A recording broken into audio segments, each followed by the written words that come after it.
inclusive já chegou a falar aqui, né, sobre essa questão da criação de ETF de Bitcoin à vista lá nos Estados Unidos, que não tem, e a SEC anda atrapalhando esse caminho. Mais uma notícia veio na sexta-feira, né, que ela não vai apelar contra uma decisão do tribunal aí, que acaba favorecendo o fundo da Grayscale, né, para a criação desse fundo negociado em bolsa. Agora eu queria que você, né, aí como analista, como especialista aí do setor, falasse um pouquinho mais de como essa notícia é positiva, até se você quiser voltar um pouquinho nessa questão do ETF para comentar, mas queria que você falasse aí qual o potencial que tem essa notícia, que inclusive tem feito com que o Bitcoin subisse um pouquinho aí e quem sabe aí alcançar os 30 mil novamente, né? Perfeito. Então, o que anda vendo lá nos Estados Unidos, né? É uma regulação que ainda é confusa, ainda é imatura em termos de como encaixar criptoativos nos moldes regulatórios existentes lá. Você tem esse órgão que é a SEC, né, que o análogo aqui no Brasil seria a CVM, Comissão de Valores Mobiliários. E o que está basicamente sendo discutido agora é a tentativa de certas gestoras, inclusive a maior gestora do mundo, a BlackRock, que possui 10 trilhões de dólares sob custódia, na tentativa de abrir um fundo de cotas negociado em bolsa. Qual é a vantagem desse veículo de investimento para o varejo e para o institucional, né, os investidores? É que ele é um fundo que vai permitir um acesso muito mais fácil, muito mais prático, seguro e regulado a esse mercado. Né? Porque quando você investe em criptoativos como uma pessoa física, você tem aquele, não necessariamente um problema, mas uma dificuldade do próprio mercado, que é a custódia. Né? Você fazer a custódia de criptoativos requer um pouquinho de conhecimento técnico. Então, isso dificulta bastante o acesso tanto para pessoas físicas que não têm tanta familiaridade com esse mercado, quanto também para institucionais que precisam estar obedecendo a diretrizes de compliance mais rígidas. E quais foram esses últimos desenvolvimentos que aconteceram lá nos Estados Unidos? Né? Você tinha esse fundo de investimento, que é um fundo fechado, não é um fundo que tem cotas negociadas em bolsas, como aqui no Brasil a gente já tem não só fundos de Bitcoin à vista, mas uma série de outros produtos. Eles estavam tentando fazer a conversão desse fundo que é privado para um fundo negociado em bolsa. Né? E isso gerou um processo, a SEC e a Grayscale estavam disputando isso nas cortes americanas, foi dado a decisão da juíza lá em Nova York de que não procedia a decisão da SEC em negar essa conversão, e a SEC decidiu não apelar. Né? Assim como eles já tinham dado algumas notícias para o mercado de que o foco deles, eles passariam a ser mais a menos em relação à regulação de cripto. Né? E é isso que a gente está vendo. Né? Era, de certa forma, já esperado que eles não fossem apelar. Como é que isso reflete para o Bitcoin e para outros criptoativos? Isso é positivo por quê? Porque a gente já espera que os ETFs sejam aprovados. Qual é o impacto disso para cripto? Você vai ter um influxo de capital nesse mercado, que é um mercado pequeno, um mercado de apenas 15 anos de idade, e dentre outros fatores que a gente vai chegar a comentar aqui mais na frente, isso vai sim impactar em termos de preço. Né? Então, eu diria que esse aqui é o overview do que tem acontecido. Maravilha, ficou super claro aqui, você trouxe em palavras muito... Deu para entender tudinho aqui. Agora você falou que vocês já esperam a criação desse ETF, né? Qual a previsão? O que vocês estão prevendo aí mais para 2024? E aí, já perguntando aqui, né? Será que o Bitcoin está esperando, né? Vamos dizer assim, né? Como se estivesse esperando essa criação, de repente, quando criar, realmente vai ter um boom aí do Bitcoin. Será que é isso mesmo? Teve uma situação bastante curiosa hoje de manhã, enquanto a gente estava aqui se preparando aqui para a entrevista. O Bitcoin ele chegou a bater, não sei se chegou a bater 30 mil, mas chegou a bater quase isso, né? Chegou ali nos 29 mil. Por quê? Porque soltaram na verdade era fake news, né? De que o ETF da BlackRock tinha sido aprovado. Então, assim, o Bitcoin já estava subindo 10% até que as pessoas pararam realmente para pensar e falaram, não, peraí, qual é a fonte dessa notícia, né? E era meramente um rumor. Então, assim, o mercado ele está, assim, esperando por isso, né? Eu diria que principalmente os institucionais, né? Não só para investir para longo prazo, mas também como uma maneira de você tornar estratégias de, por exemplo, arbitragem possíveis nesse mercado que hoje em dia não é. né? Então, os ETFs eles vão possibilitar esse tipo de coisa, esse tipo de estratégia. Então, isso aí vai ser crucial para o mercado crescer, para ele possibilitar tanto pessoa física quanto pessoa institucional a investir de uma maneira mais segura e mais fácil, né? E a gente está realmente esperando isso. Qual é o deadline, a expectativa de tempo que a gente tem para aprovação desse ETF? 2024, por volta aí de 6 meses, né? Porque a SEC ela pode postergar esse processo, né? Então, eu diria que aí primeiro trimestre a gente poderia já estar bem mais seguros que haveríamos já esse ETF. 2024 é o deadline seguro aí. É quase uma certeza, né? Vamos dizer assim. É uma questão de tempo. Tempo. Maravilha. Então, pensando que é uma questão de tempo, pensando no valor do Bitcoin agora, tem aí uma janela de oportunidade para quem quer investir no Bitcoin agora? Com certeza. Uma das coisas que a gente sempre conversa com as pessoas que vêm trocar ideia com a gente, com dúvidas e tudo mais, poxa, mas o mercado ele não está bom, não está quente agora, será que vale estar investindo e tal? E assim, uma conta que você tem que fazer, né, é a conta dos juros, né, o quanto que compensa você topar risco, né? Então, o investidor ele está sempre de olho nisso, né? Agora a gente está com taxas de juros mais altas lá nos Estados Unidos, por isso também o mercado de cripto e mercados de risco também estão mais contidos, né, em termos de preço, porque isso arrefece, isso diminui o apetite para o risco. É porque você está sendo recompensado a uma taxa livre de risco que é maior. Então, seu apetite para tomar mais risco, naturalmente vai ficar menor. Então, esse é também um dos fatores que vai sim facilitar, que vai sim acelerar o mercado de criptoativos para o próximo ano. O mercado de futuros precifica que vai haver um corte da taxa de juros americana mais ou menos aí em meados de 2024. Então, esse é mais um fator que colabora com a fase que a gente está desse ciclo, né? E assim, o que a gente sempre responde para esses investidores que vêm procurar a gente para saber se é uma boa ideia estar acumulando cripto agora ou não? Olha, você tem que comprar justamente quando o mercado ele está nessa fase, uma fase de acumulação, uma fase de inércia de preço, em que a gente não tem aqueles spikes que cripto já ficou conhecido, justamente por isso. Então, é esse tipo de região de preço que a gente tem que buscar acumular, logicamente, mantendo aí um regime de alocação de carteira saudável, né? Nunca se alavancando, nunca pegando empréstimo para tá investindo nesse tipo de ativo, e sempre tendo em mente de que essa é uma tese para longo prazo, né? A gente pode entrar aqui, se as pessoas que estiverem assistindo aqui, a gente tiverem dúvidas sobre por que vale a pena investir em cripto, a gente pode entrar nesse mérito aí também. Mas certamente é algo que é para longo prazo, não é para a semana que vem.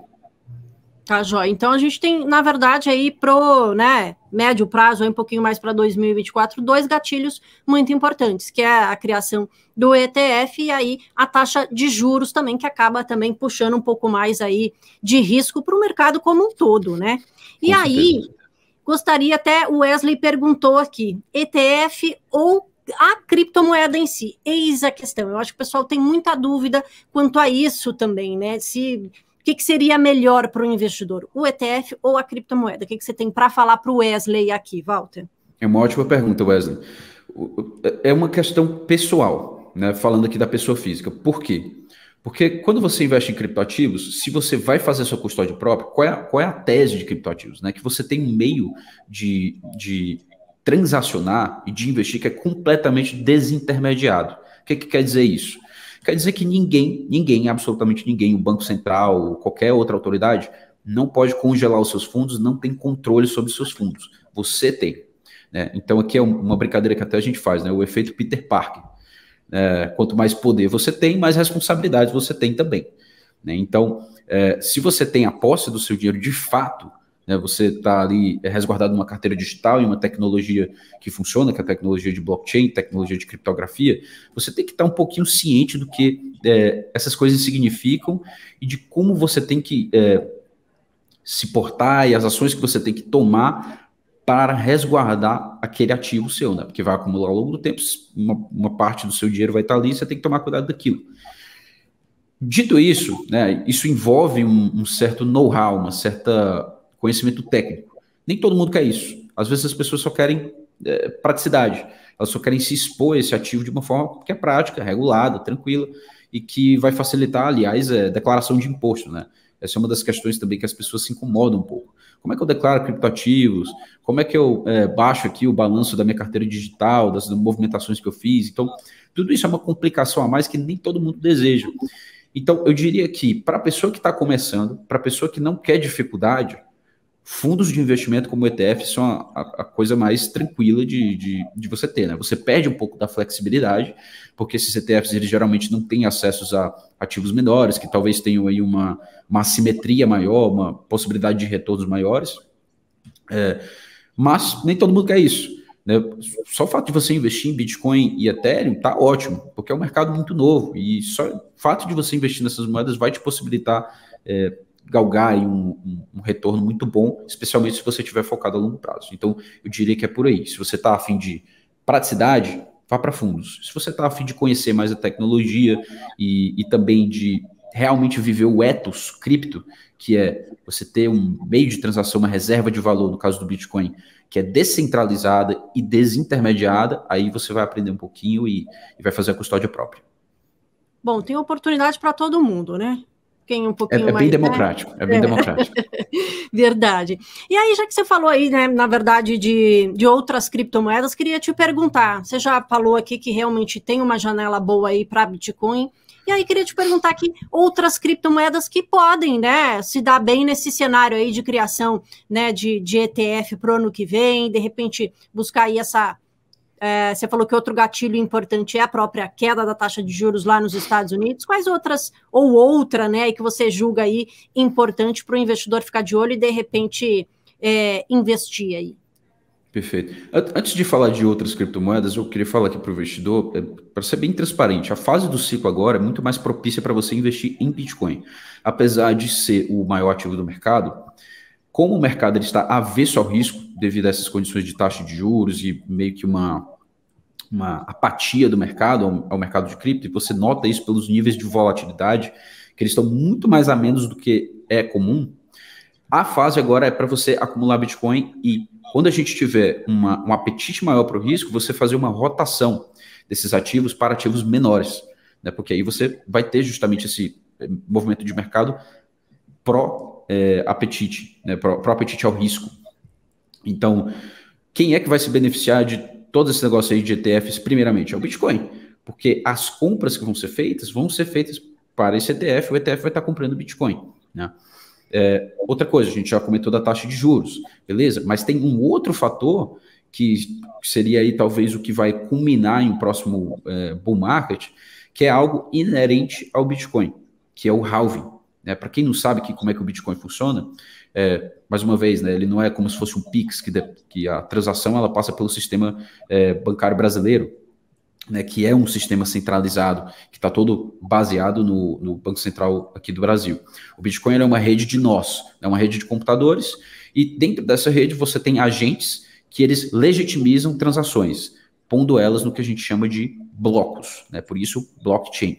E quando eles fazem esse serviço, eles são recompensados pela própria rede, pelo próprio sistema, com uma emissão de Bitcoin, né? Essa emissão ela vai sendo reduzida ao longo do tempo. A cada mais ou menos 4 anos, ela vai sendo reduzida pela metade. Isso é o que a gente chama de halving.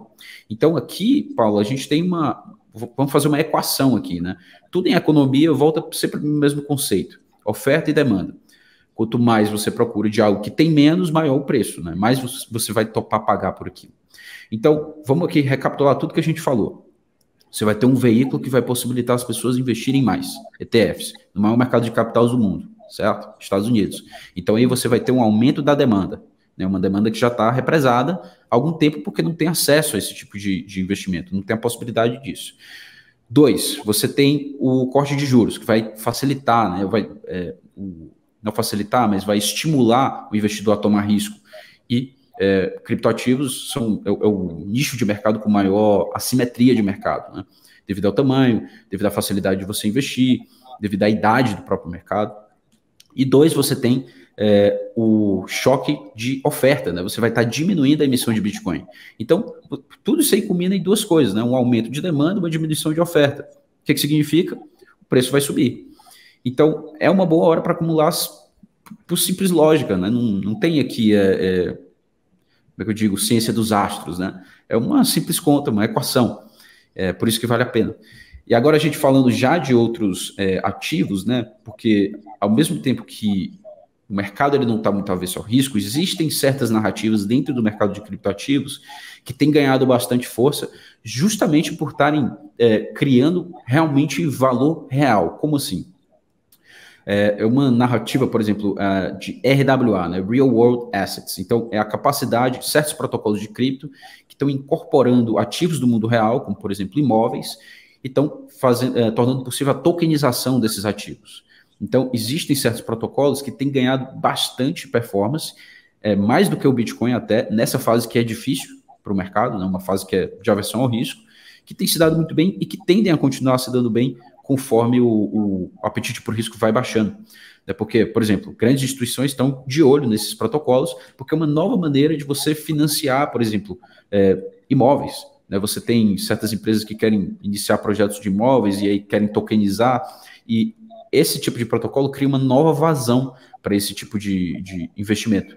Porque você está tokenizando, você consegue oferecer isso tanto para outras geografias, outras fronteiras, como também em uma capilaridade maior, porque você vai estar tendo a possibilidade de investir, fornecer esse tipo de investimento para a pessoa física, né, que de repente não consegue ter muito volume para comprar títulos de dívida americano, por exemplo, e consegue agora de uma forma tokenizada, né, como, por exemplo, a gente tem falado bastante de um ativo aí há muito tempo, que é MakerDAO, né, MKR, que é um ativo que tem se valorizado mais de 100% nesse ano, né, acho que passou aí de 150%, aliás. Então, até dentro desse mercado que não está assim tão com fome de risco, a gente tem essas narrativas que têm sim ganhado corpo, por causa de desenvolvimentos positivos e por causa de estarem criando aí valor de verdade e possibilidade de novos negócios, novos modelos de negócio. E o que você poderia citar aí, de repente, nesse novo mercado aí de tokenização aí, como para o investidor, de repente, não é nem para, de repente, olhar, entender mais como é que funciona, o que você poderia falar aí? Olha, em termos de ativos, eu sei que o pessoal aqui sempre gosta de saber, né, qual o ativo aí para comprar e tal. Pessoal, assim, olha, mais uma vez, né, a fase do ciclo é importante você ter Bitcoin agora. E sempre você ter mais Bitcoin na sua carteira do que você ter essas moedas que a gente chama de altcoins, né, que são as moedas alternativas.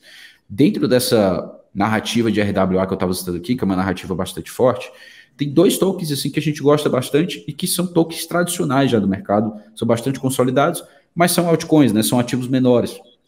Um deles é MakerDAO, MKR, e o outro é Chainlink. E esses dois ativos têm uma proximidade maior até com esse mundo institucional, tradicional das finanças, que está entrando agora para esse mundo de blockchain. E essa é uma oportunidade fantástica para o investidor, porque é um mercado que é muito pequeno e que um mercado de RWA, né, de títulos, por exemplo, é um mercado de mais de 100 trilhões de valor de mercado, que ainda não teve essa vazão integrada ao mercado de blockchain, a esses protocolos de blockchain. Então, é muita receita que vai ser captada por esses protocolos que eu acabei de citar. Logicamente, quero lembrar aqui todo mundo, é um mercado super arriscado. Não ponha mais do que 5% do seu capital, né? Essa é a regra de bolsa. Tem gente que vai querer pôr mais do que 5% do capital. Eu sou um exemplo. Mas é realmente porque, eu acompanho esse mercado de noite, não é um mercado que não fecha, e dois, eu sei que é uma tese para o longo prazo e a gente entende o que a gente está fazendo e topa o risco do mercado. Então, diria que é por aí. Vale a pena estar acumulando agora, vale a pena ter uma diversificação pequena desses tokens menores, mas principalmente em Bitcoin agora, no momento, nessa fase do ciclo. Se adequar, e cada investidor se adequa à estratégia aí, mas muito importante você citar isso realmente, que é de bastante risco, né? Então, para já estar atento que pode cair, enfim, tem grande volatilidade, como a gente sempre fala.